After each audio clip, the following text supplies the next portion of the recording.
Last week, in a move which should have surprised no one, the Supreme Court of the United States began the process of tearing down the decision known as Roe v. Wade. This landmark court case allowed safe and legal abortion to be performed in all states, striking down any state law to the contrary.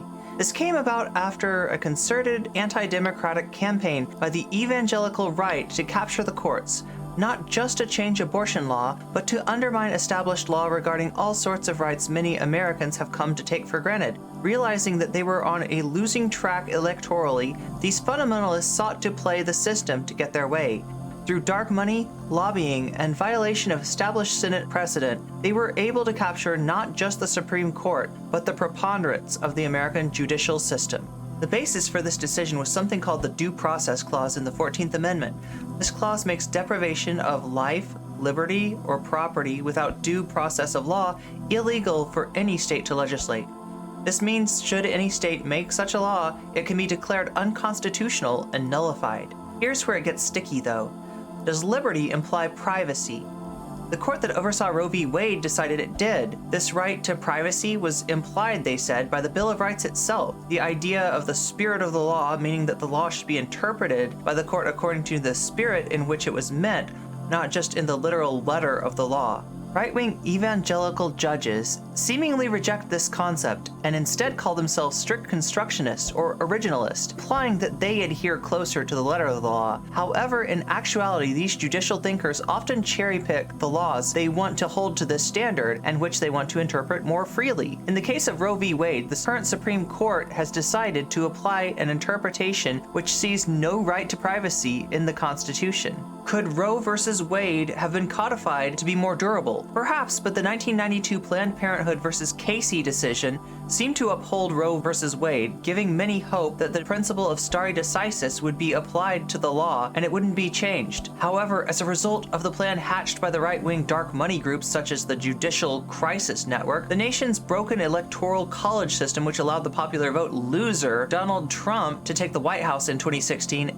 and the downright gullibility of many centrist senators entrusting the words of right-wing court nominees, we find ourselves in this current predicament. In addition to the right of pregnant people to bodily autonomy, many other rights are now in question, just like Roe v. Wade could soon be. It's important to note that the decision isn't final, and it's possible for one or more justices to change their minds, but it's going to take a lot to convince them to do so. Justice Clarence Thomas said the government institutions like the judiciary shouldn't be bullied into deciding one way or another. While that may be true in a perfect neoliberal simulation of reality, back in the real world, this may be the last chance we have of getting through to the people who have stolen the court system while the rest of us slept, to let them know how unacceptable this decision is. Polls show that 2/3 of the electorate supports Roe. If Roe is overturned, 13 states have so-called trigger laws, which go into effect automatically, banning or limiting pregnant people's access to safe and legal abortions. Overall, 26 states have laws that will curtail those rights past Roe levels should the decision be finalized. Now, that hasn't happened yet, and while we can hope for a miracle,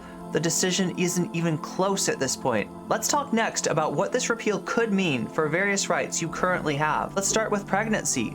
Under the currently codified interpretation of the Constitution, state governments may not in any way prohibit abortion during the first trimester. During the second trimester, reasonable health regulations can be enacted, and abortion can be entirely prohibited during the third trimester, the exception being if the pregnant person's health is at risk. Some state laws, such as those in Texas and a proposed law in Louisiana, criminalize abortion and/or crossing state lines to obtain one. Oklahoma's just passed an abortion ban that's set to go into place immediately. As to what can be done to fight back, people have begun to mobilize across the country to protest the ruling. Americans are beginning to wake up to the fact that it's going to take more than voting to deal with this judicial coup. While efforts are underway to pass a law codifying abortion as a nationwide right, they'd require a rollback of the filibuster, which would necessitate the same cast of sussy bakas to vote yes on a measure they've made it abundantly clear they're a no on. There's a good chance that this issue will become the political football du jour in 2022 midterm races, meaning that there's a kind of perverse incentive for Dems to keep it on the table by not twisting any moderate arms to get votes.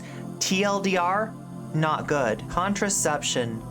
Another set of laws which could be under threat by reinterpretation of the Privacy Clause are laws regarding contraception. 1967's Griswold v. Connecticut was a decision upholding the right to privacy as it regards birth control. Already, Idaho has begun to move to ban emergency contraceptives such as Plan B. In the state of Tennessee, there has been discussion of criminalizing the distribution of abortion pills. Given the shockingly reactionary and traditionalist view of the evangelical lobby behind the usurping of the courts, it should surprise no one that more states will move to ban contraception.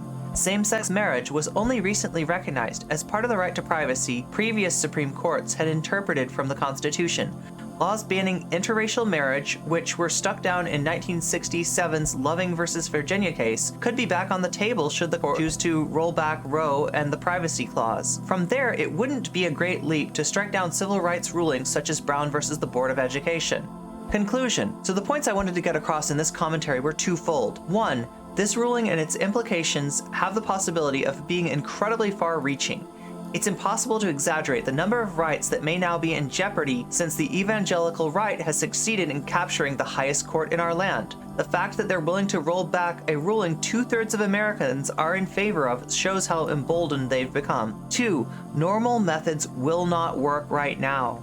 While voting can be a legitimate matter of harm reduction, voting alone will not get us the results we need. What is needed now is for pressure to be applied by the people on the political actors who might be able to curtail the court's power. The Democrats are a cowardly opposition party and would need to be pushed before any major effort could be undertaken to, for example, do what FDR threatened to do and expand the Supreme Court's membership. The excuse of, if we do it, the Republicans will do it back to us, no longer applies when the Supreme Court has been stolen by an extremist religious faction which doesn't represent at all the will of the American people. Now is not the time to be risk-averse as our rights are at stake. Hi, my name is Irene Geller, No Comment Chick. I'm the one who puts these videos together. Thank you for watching, and remember to leave a like and a comment. I do respond to those. And consider becoming a subscriber. You can help me continue the work I'm doing by donating to my Patreon and becoming a channel member. Thank you and meow.